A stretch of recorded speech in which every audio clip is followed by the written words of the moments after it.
இப்போ இந்த இடி இவரை மீது வழக்கு பதிவு செய்ய சொல்வது சும்மா ஒரு முகாந்திரம் கிடைத்திருக்கிறது, அரசல் புரசலாக ஒரு தகவல் கிடைத்திருக்குதுன்னா இல்லை.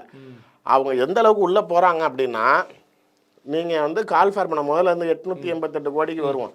அந்த 35 லட்ச ரூபா தலைக்கு வேலையை வாங்கி நாளைக்கு ஏமாத்தினாரு, ஐ மீன் வேலை வாங்கி தரேன்னு பணம் வாங்கியிருக்கிறாரு. அப்படிங்கிற பட்சத்தில் இதுக்கு உண்டான வாட்ஸ்அப் சேட்டு, ஓகே, அந்த யாருக்கு எங்கே கொடுக்கணுங்க, அதுக்கு ஏதோ ஒரு ட்ரைனிங் இன்ஸ்டியூட் மூலமாக தான் அங்கே பணம் கலெக்ட் செய்யப்படுது. அங்கே போய் ஏதோ ஏஜென்ட் ஃபேக்டரில் அப்போ வந்து அதில் பணம் கொடுக்கப்பட்டவர்கள் யார் யாருக்கு பணி நியமனம் வழங்கப்பட்டது, அந்த பணி நியமனம் வழங்கப்பட்டவர்களிடம் இடி நேரடியாக இறங்கி எத்தனை லட்சம் கொடுத்தீங்க, யார்கிட்ட கொடுத்தீங்க, எப்போ வேலை கொடுத்தாங்கன்னு அவர்கள்ட்ட வாக்குமூலம் வாங்கி நேருவுடைய சகோதரர் ரவிச்சந்திரன், அந்த ட்ரூ வேல்யூ ஹோம்ஸோட எம்டி, அவருடைய வாட்ஸ்அப் என்கிரிப்ஷனை பிரேக் பண்ணி இவங்க சென்ட்ரல் கவர்மெண்ட்டுக்கு அக்சஸ் இருக்குது, மற்றவர்கள் இங்கே தான் நம்ம போலீஸ் முடியாது, அவங்க எடுக்கலாம்.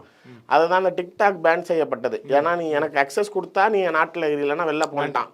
ஸோ வாட்ஸ்அப்போடது நம்ம வேணால் உங்களும் எனக்கும் ப்ரைவசி இருக்கலாம், ஸ்டேட் கவர்மெண்ட் எடுக்க முடியாது, நாளைக்கு ஒரு ப்ரைவேட் ஆக்கர் எடுக்க முடியாது, மத்திய அரசாங்கம் எடுக்க முடியும். ஸோ கம்ப்ளீட்டாக அவன் எடுத்து இவங்களுடைய காலில் என்ன பேசுகிறாங்கன்னு கூட எடுக்க முடியும். வாட்ஸ்அப் கால் உட்பட வாட்ஸ்அப் காலோடைய டேட்டாஸு உங்களோடது 3 வருஷம் இல்லை 30 வருஷம் டேட்டாவும் அவனோட தான் க்ளவுடில் ஸ்டோரேஜ் இருக்கும்.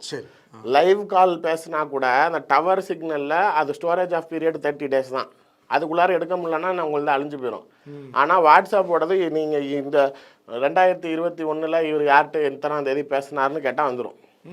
அப்படிங்கிறப்ப இவங்க அந்த வாய்ஸ் இன்கிரிப்ஷன் எல்லாத்தையும் எடுத்து எங்கெங்கே பணங்கள் போச்சு, எத்தனை பேர்கிட்ட பணம் வாங்கப்பட்டதுன்னு சொல்லி புகார் முதற்கொண்டு வாங்கி அதை தான் முதல்ல அனுப்புகிறாங்க. 888 கோடி.